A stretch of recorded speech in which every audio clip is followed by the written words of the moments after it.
Mais uma vez, bom dia a todos, a paz do Senhor Jesus Cristo. Vamos neste momento fazer uma reflexão na primeira carta de Paulo aos Coríntios, capítulo 10. Primeira carta de Paulo aos Coríntios, capítulo 10.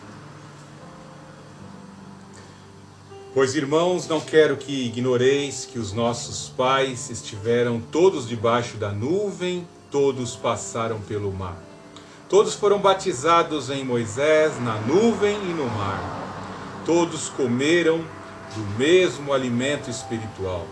Todos beberam da mesma bebida espiritual, porque bebiam da rocha espiritual que os acompanhava. E essa rocha era Cristo. Mas Deus não se agradou da maior parte deles. Por isso, seus corpos ficaram prostrados no deserto. Vamos ao verso 10, 11. Tudo isso lhes aconteceu como exemplo e foi escrito como advertência para nós, sobre quem o fim dos tempos já chegou. Assim, aquele que pensa estar em pé, cuidado para que não caia. Não veio sobre vós nenhuma tentação que não fosse humana, mas Deus é fiel e não deixará que sejais tentados além do que podeis resistir. Pelo contrário, juntamente com a tentação, providenciará uma saída para que a possais suportar. Deus Altíssimo, Deus de amor, Deus de poder, louvado seja pela Tua palavra, louvado seja por esta exortação às nossas vidas, pela proposta do caminho que nos foi oferecida pela Tua palavra, que é verdade e vida. Tu és o caminho, a verdade e a vida. Senhor Jesus Cristo, exorta-nos nessa manhã como devemos proceder, como devemos caminhar, a forma como devemos agir, Pai Santo, diante dos perigos que estão diante deste caminho, dos desafios que estão diante deste caminho. Em nome do Senhor Jesus Cristo, que as forças opositoras das trevas sejam agora repelidas, afugentadas, afastadas pelo fogo do Santo Espírito. Te suplicamos, ó Santo Espírito, nessa manhã.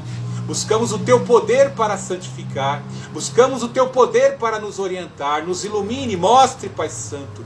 Nos dê neste momento o dom de discernimento, de espíritos, de mentalidades, de tendências, de motivações, em nome do Senhor Jesus Cristo, para que possamos Te agradar, para que possamos Te servir melhor. Senhor Jesus Cristo, neste momento eu me coloco inteiramente à Tua disposição, à disposição do Divino Espírito, para pregar a Tua palavra. Em nome do Senhor Jesus Cristo, nos mantenha firmes na Tua presença, nos mantenha santificados, guardados em regiões celestiais. Senhor Jesus Cristo, Te suplicamos, trabalhe o nosso coração, para que possamos adentrar ao reino dos céus e receber de Ti, Pai Santo, a nossa premiação, receber de Ti, Pai Santo, o nosso galardão eterno. E assim glorificamos nesta manhã o Deus Altíssimo, Senhor Jesus Cristo e o Santo Espírito. Amém. Resgatados do Egito, reprovados no deserto. Resgatados do Egito, reprovados no deserto. Resgatados do Egito, reprovados no deserto. Quantos de nós já não tivemos experiências de um dia sermos resgatados de uma situação difícil? Conhecemos talvez diversos testemunhos de pessoas que estavam ali em situações extremamente difíceis, entre a cruz e a espada, prestes a ser ceifado, e receberam um livramento. O nosso Deus, como Criador, Pai dos Espíritos, como diz o escritor de Hebreus, Ele usa todos os seus agentes, tanto os seus servos bons como maus, espíritos, anjos ministradores, e usa até os demônios para concluir os seus intentos, os seus projetos. Deus conhece o nosso meio, o nosso início, o meio e fim. Deus sabe como no processo, no caminho da vida, da trajetória humana, selecionar, escolher os seus eleitos, escolher os seus vasos para assim lapidar e assim preencher com o seu Espírito Santo e utilizar conforme os seus desígnios. Quantos não começam bem e terminam mal, né? Muitas vezes lá, eu não acompanho isso, mas às vezes as pessoas assistem lá as novelas, e às vezes nas novelas lá uma pessoa começa fazendo maldade, e lá no final da novela a pessoa se torna o mocinho da novela, o herói da novela, e ele conquista as multidões pelo encantamento das imagens, pelo encantamento das letras e da comunicação, né? Muitas pessoas são encantadas com isso. Uma coisa bem certa, né? Olhando para a vida, olhando para os seus agentes, olhando para tudo que acontece, sucede diante de nós, o nosso Deus, o Santo Espírito, o Paráclito. Paráclito significa alguém que está ao lado, conselheiro, alguém igual ao Senhor Jesus Cristo, alguém para acompanhar de lado. Todos os atributos do Paráclito divino, do Santo Espírito, são inerentes, intrínsecos do Senhor Jesus Cristo. Então não estamos só, o Senhor Jesus Cristo, pela presença do seu Espírito, fará de tudo, Ele não vai abrir mão das nossas vidas. Ele já é selo, como diz lá Efésios 1:13, Ele é selo de garantia de que vamos chegar, assim como nós pagamos as despesas postais e colocamos o selo numa carta, e o selo é a garantia de que a correspondência vai chegar ao destino. Tendo o selo do Espírito Santo em nosso viver, é garantia de que nós vamos chegar ao destino. Zelando a sua presença em nossa vida, como? Obedecendo a sua palavra, nos santificando, nos abstendo, fugindo da aparência do mal, glorificando em nossos corpos a presença do Espírito Santo, nós vamos manter garantidas a nossa salvação. Ao longo deste caminho, ao longo do processo, nós temos que buscar cada vez mais nos parecer com o Senhor Jesus Cristo, nosso testemunho. É preferível sofrer o dolo do que trazer como cristão a consciência pesada, cheia de remorso, que por conta do meu pecado, de algo errado, de algo obcecado que eu fiz, causei dano àquela pessoa lá atrás, destruí a vida de uma pessoa lá atrás. Louvado seja o Senhor Jesus Cristo. Ele é o nosso vindicador. Ele vai nos vingar. Ele trará justiça a todas as coisas. Nada escapará, porque Ele é justo juiz. Veja algo de maravilhoso, que o Senhor faz promessas aos seus patriarcas. Deus fez promessa a Abraão, a Israel, fez a Isaac, fez promessas aos seus patriarcas e aos filhos desses que foram assim se sucedendo. E Ele prometeu formar de Jacó, prometeu formar de Israel uma grande nação. E nós vemos que lá em Gênesis 15 há a revelação profética de que Abraão, já cansado de peregrinar, contando os grãos de areia em suas peregrinações, de noite olhando para as estrelas do céu, e ele imaginava: já estou ficando velho, estou ficando cansado, quando haverá o cumprimento da promessa? Será que hei de ver ainda em vida essa grande nação? Os planos do nosso Deus muitas vezes são a curto, a médio e a longo prazo. Especificamente para Abraão, era a longo prazo. Nós, da Igreja da Pós-Modernidade, somos os beneficiados dessas promessas feitas lá em Gênesis 15, que foram feitas a Abraão, né? Deus prometeu, e Ele se manifesta como fumaça, como nuvem. Ele se manifesta como coluna de fogo naquela noite extremamente assustadora para Abraão, e confirma através de um pacto de corte, de uma aliança de corte, né? Abraão ficou o dia inteiro ali esperando, né? Ele sacrifica os animais ali, coloca os animais alinhados, tem que espantar os urubus, os abutres que vieram ali tentar atrapalhar a sua oferenda, a sua adoração, a aliança que haveria de ser feita. A espera foi muito grande, Deus fez isso propositalmente, esperando ficar de noite ao ponto de Abraão já não enxergar mais nem a mão. E aí a coluna de fogo, o próprio Deus, vem fazer aliança com Abraão e vem ali andar entre os cortes que foram ali selecionados e separados, determinando. Abraão só ficou boquiaberto, impressionado de ver a presença do Altíssimo, com a sua fumaça, com a sua glória, ali andando em torno daquelas peças de corte que foram separadas dos animais, indicando que Abraão nesta aliança de corte era humano, limitado, para tentar em pé de igualdade fazer uma aliança com Deus. Quem é que aguenta fazer uma aliança com Deus? Se o Senhor Jesus Cristo não nos cobrir com o seu sangue, nos revestir com o Espírito Santo, não temos condição de fazer aliança, porque somos humanos e propensos a falhar ao longo do processo do caminho e da aliança com Deus. Precisamos de um orientador, o Santo Preceptor, para fazermos aliança com Deus. Isso indica que Deus é todo-poderoso. É Ele que cumpre, Ele é fiel, é o lado da aliança que é fiel e tem todo o poder para cumprir o que Ele nos promete. Quando Ele nos convoca e nós olhamos para as nossas limitações, somos fracos e incompetentes. Mas Ele pega o vaso fraco e incompetente e pelo poder do Espírito Santo nos torna competente para cumprirmos o propósito, para alcançarmos as promessas. E vemos que as profecias que Deus entrega, as revelações que Deus entrega para Abraão em Gênesis capítulo 15, são cumpridas depois de 430 anos. Lá na terra do Egito, o Senhor vem libertar o seu povo, desferindo golpes terríveis contra todas as divindades do Egito, mostrando que Ele é Deus, mostrando que Ele é Senhor. Ele liberta o seu povo daquela escravidão e derrota ali a olhos vistos o maior aparelho de guerra daquela época, que era o exército egípcio, ali no Mar de Juncos.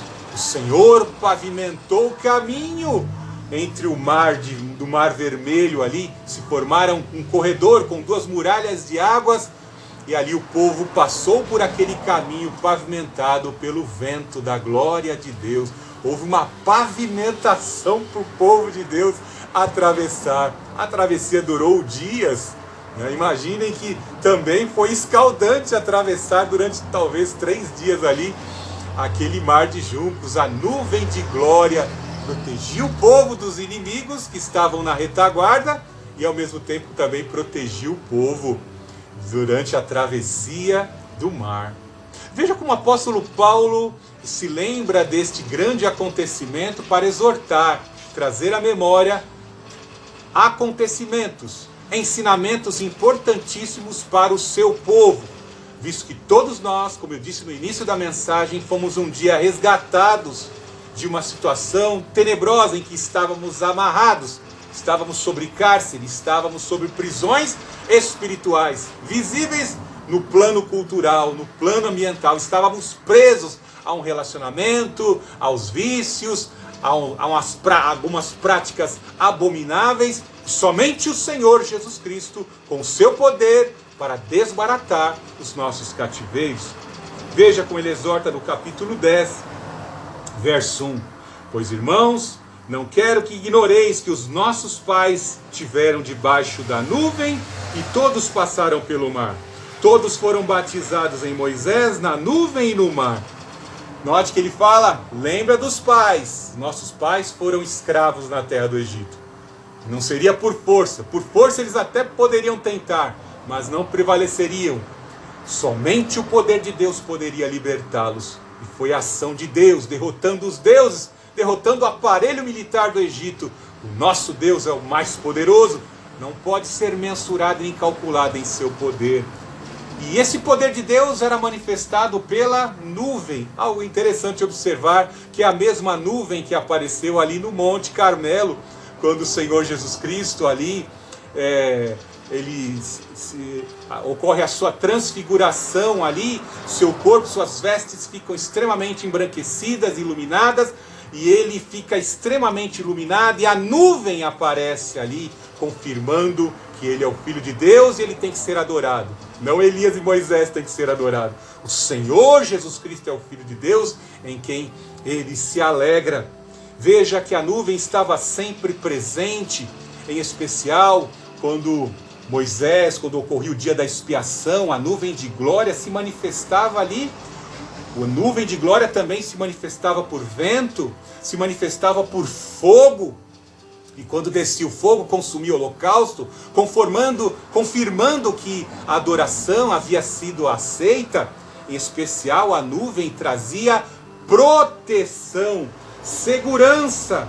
ou seja, estavam protegidos.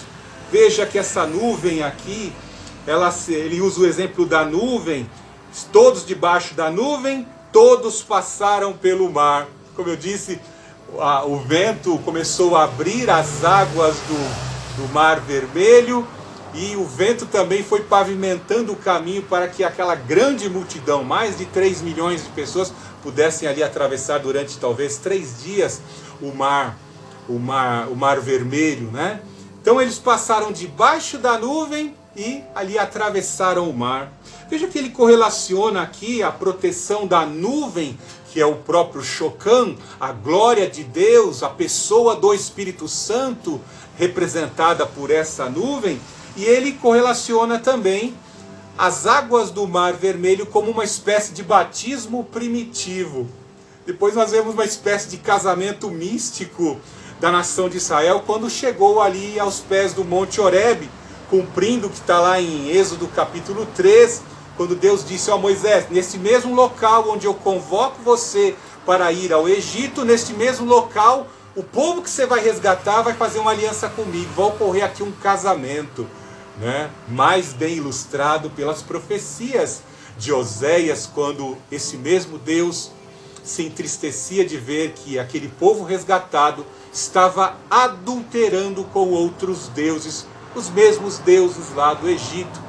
Depois uma pesquisada em Ezequiel capítulo 8, Ezequiel capítulo 14, que mostra muito bem que até mesmo a casta dos filhos da adoração, os levitas também adulteraram, trocando de Deus. Trocaram os deuses falsos dessa terra, trocaram o Deus verdadeiro pelos deuses falsos dessa terra. Então ali, aqui no Mar Vermelho, ocorre uma prefiguração, uma tipologia acerca do batismo, ou seja, a nação de Israel foi batizada ali no Mar Vermelho, no Mar de Juncos.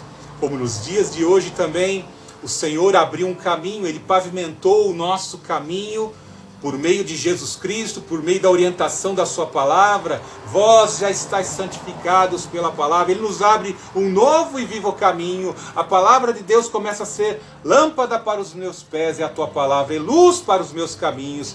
Assim como a coluna de nuvem, assim se transformava numa coluna de fogo, orientando o caminho para o povo de Israel, bem assim o Espírito Santo continua nos iluminando, trazendo iluminação, trazendo a verdade, as coisas ocultas, nos ajudando a ter discernimento das pessoas que vão cruzando o nosso caminho ao longo da trajetória. Então é muito importante nós observarmos isso, que os símbolos e experiências do Antigo Testamento se tornam, de certa forma, presentes no dia de hoje. As ilustrações, as experiências lá do passado se tornam perceptíveis nos dias de hoje, porque temos este mesmo Espírito que cumpriu o seu propósito, resgatou a todos do Egito. Agora a nação de Israel, depois de cruzar o Egito, chegar ali aos pés do Sinai, era a nação santa, uma nação de sacerdotes, o povo que haveria de testificar entre as nações da terra que eles eram o povo de Deus. Veja, todos comeram do mesmo alimento espiritual.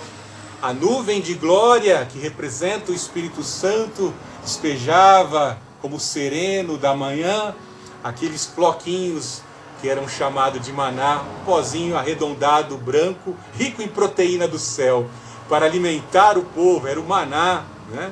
E nós vemos que no processo da caminhada, né, a familiaridade que o povo foi adquirindo com Deus, negligenciando a palavra de Deus, não guardando a exortação. Olha, se vocês não me obedecerem, se vocês não forem fiéis à condicional da aliança, eu vou ferir o meu povo com os mesmos vespões que eu feri o povo lá do Egito, que serviam a deuses pagãos. Eu vou ferir vocês, né?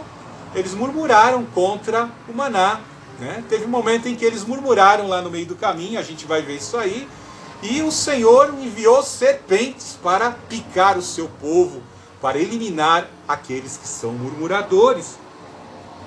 Então eles comeram dessa comida. Deus providenciou num deserto. O que sobrevive no deserto? Ao olharmos para um deserto, nós vemos nem os animais, fauna e flora nem existem.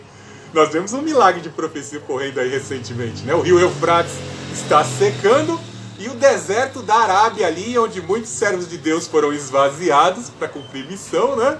Está florescendo, né? Estão se formando verdadeiros oásis, né? A rocha ali, regiões rochosas e secas estão ali desprendendo fontes de água.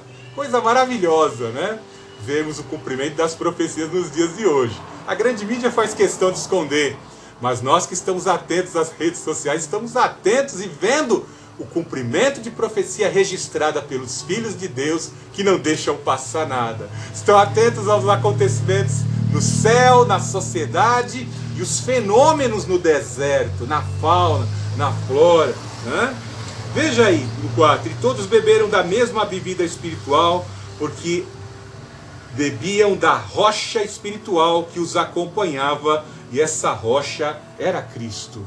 Este versículo 4, ele de certa forma vem comprovar tudo aquilo que eu estou dizendo, porque o Espírito Santo, lá no Antigo Testamento, se manifestava de uma forma, alguns símbolos e objetos traziam uma representação do Senhor Jesus Cristo, e em especial essa rocha, da onde Moisés dali feriu a primeira vez e o povo pôde saciar a sede.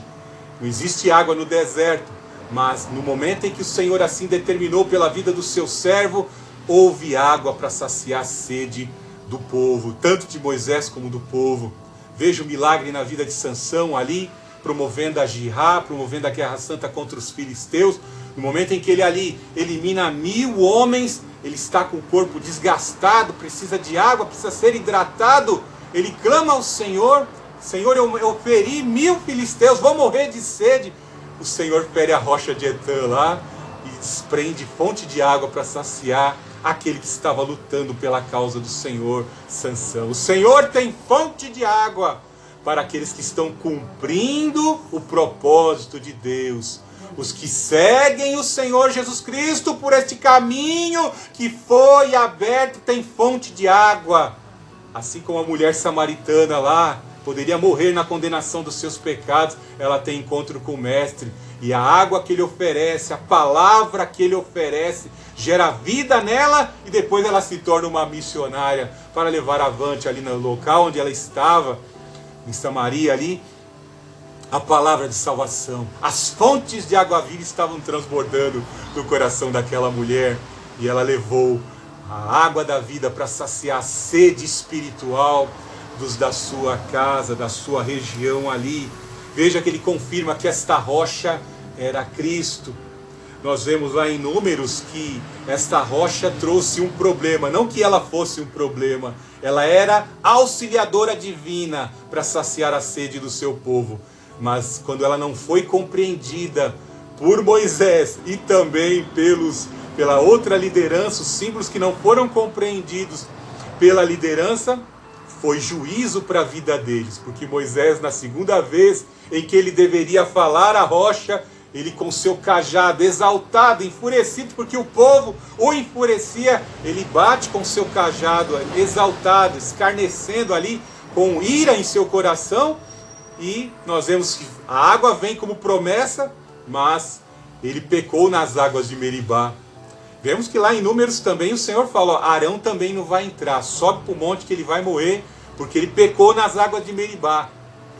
Também pecou lá diante do bezerro que ele mesmo confeccionou, né? O bezerro de ouro, o deus Apis, e o povo caiu ali na imoralidade, né? Que coisa terrível, né? Abriu mão da sua santificação, da sua liderança, para atender às demandas de um povo inquieto. Atender a inquietação do povo que está contaminado pelo Egito é um perigo. Veja no último carnaval aí quantos terríveis testemunhos. Que vergonha para a igreja, até mesmo algumas igrejas reformadas que aderiram aí a uma nova estratégia para tentar evangelizar no carnaval. Não sou juiz, mas estou citando aqui a palavra de Deus, né? Bem claro, a palavra de Deus ela é bem clara, né? Que as pessoas pensam que estão adorando e servindo numa festa da carne. Paulo perseguia a igreja e pensava que estava adorando a Deus. estava servindo a igreja. Servindo lá com todo o afinco, perseguindo a igreja, matando muitos irmãos, encarcerando irmãos. O Senhor Jesus Cristo vem para corrigi-lo. Nadab e Abiú pensaram que estava agradando a Deus e negligentemente foram lá adorar, embriagados, oferecer incenso lá e foram fulminados. Uzá teve boa intenção, cuidado com as boas intenções, né? A minha intenção é boa, foi segurar, impedir que a arca caísse do carro de boi e teve morte fulminante. Ananias e Safira pensaram que estavam ali ajudando a igreja, omitindo o valor da propriedade, né? Tentando se engrandecer, tentando copiar, né? E tentando crescer mais do que Barnabé, que vendeu todas as suas propriedades, lançou aos pés dos discípulos ali, e nós vemos o que aconteceu. Morte fulminante para Ananias e Safira. Cuidado da forma como você adora a Deus, que é a orientação, leia as epístolas pastorais, antes de conduzir o teu povo, a tua igreja, os que te seguem, ao erro, ao engodo. Muito cuidado, né? Que a gente vê que lá em Gênesis, Êxodo 32, nós já tivemos oportunidade de pregar aqui, depois você busque aí, nas tombs do nosso canal, você vai ver aí que está escrito lá, Êxodo 32, nós já pregamos uma mensagem aqui sobre Êxodo 32, e nós vemos quão terrível é a liderança ceder a essas exigências e demandas dessa sociedade pervertida da pós-modernidade, né? Então a rocha era Cristo, entenda que a rocha o seguia. Você já viu rocha andar? Objetos inanimados não andam. Objetos inanimados, a matéria não tem vida. Mas veja que especialmente quando Deus tinha que falar com a rocha, fere essa rocha, a rocha ali aparecia milagrosamente e dessa rocha fendia-se água. Então entenda que sempre que o povo necessitasse de água, essa rocha estaria no deserto emanando água para saciar a sede, para higienizar a vida do povo em suas peregrinações. Entenda a importância da necessidade de água. Nós tivemos aqui em 2014 um contingenciamento terrível, um período onde as chuvas cessaram, houve muito clamor. Eu me lembro que eu até estava pregando na Assembleia de Deus, Parque Santa Madalena, numa quarta-feira, e nós já estávamos mais de 70 dias sem chuva. Eu não me lembro o tempo exato, mas eram mais de 70 dias. E quando eu estava lá pregando, né? Aí a gente, olha, o diácono gritou lá na porta, tá começando a garoar, tá chovendo. E nós demos glória a Deus, porque foram vários dias sem chuva. Foi um período terrível em que a economia ficou completamente debilitada. Eu nunca me esqueço dessa experiência. E eu fiquei imaginando, já pensou nos últimos dias, se o Senhor desferir juízo semelhante a esse? O que está dizendo lá em Apocalipse, né? No período de Elias, não houve chuva durante 3 anos e meio. E dá-se a entender que ali, Elias e Moisés, as duas testemunhas, vão estar atuantes no período da grande tribulação. Então vai haver escassez de novo, chuvas, vão faltar chuvas e a situação vai ficar muito terrível para aqueles que não têm a verdadeira fonte de água viva.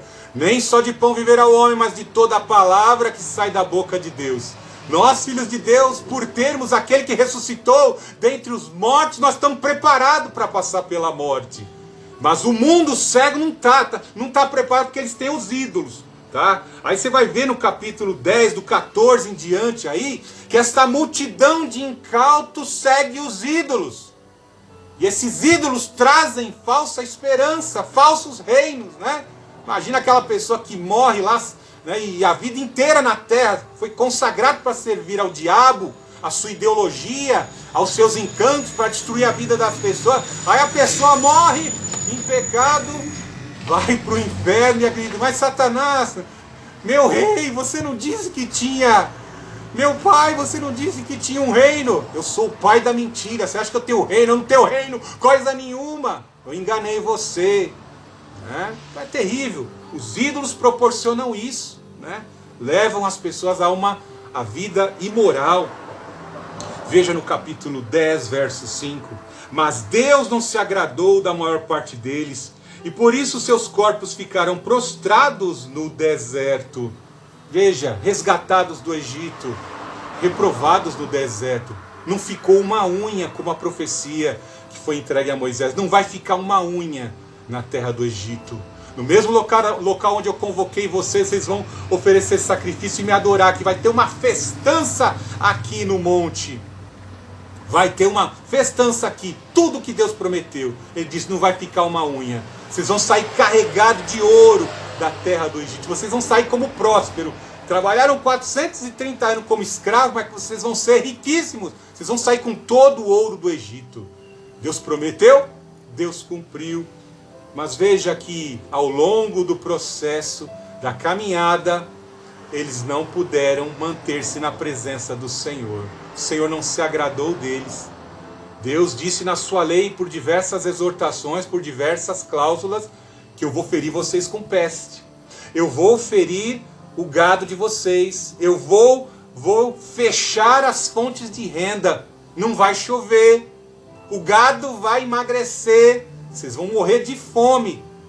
Que assim vocês vão entender que eu estou acima dos outros deuses. Porque às vezes o que acontecia, o nível de santidade de Deus revelado pela lei de Moisés era muito elevado com relação ao que os outros deuses assim ofereciam. Veja como é muito fácil seguir os credos e as determinações de outras religiões.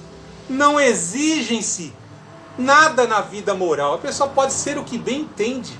Qualquer ideologia, qualquer pensamento, a pessoa pode ser o que bem quiser. Veja hoje, não quero nem citar o nome aí, né? A gente vê que as pessoas, o que elas querem ser, assim elas exercem. Veja o que ocorreu na Bélgica essa semana. A manifestação dos belgas diante da iminente Terceira Grande Guerra Mundial. Eles fizeram uma manifestação lá. Vai lá, se você é curioso, vai lá assistir lá. Né? Uma cabecinha de cachorro e eles fazendo a manifestação de paz. Né? Veja no 7 de outubro, quando ocorreu a invasão de Israel. Eles estavam lá fazendo uma festa da paz. Né? Todos lá escarnecendo. Bem parecida com a festinha que eles estavam fazendo, cultuando o bezerro, né? E quando menos esperavam, ali vieram os homens do mal, os filhos do diabo, e trucidaram a vida deles. Milhares e centenas deles foram mortos. Isso nos serve de ensinamento, nos serve de alerta para estarmos em santificação, de forma penitente, arrependidos constantemente, para não sermos pegos de surpresa. Vigiarmos, sermos zelosos. O Espírito Santo está aqui sobre a minha vida. Não demora muito tempo não para pedir perdão dos seus pecados. Aproxime-se constantemente do Senhor e não para. Existem estágios da nossa vida, não existem estágios? Quando éramos bebezinhos, quando éramos criança, quando éramos adolescente, quando éramos mais jovenzinho, se tornou homem adulto, quando você se casou. Estágios e níveis.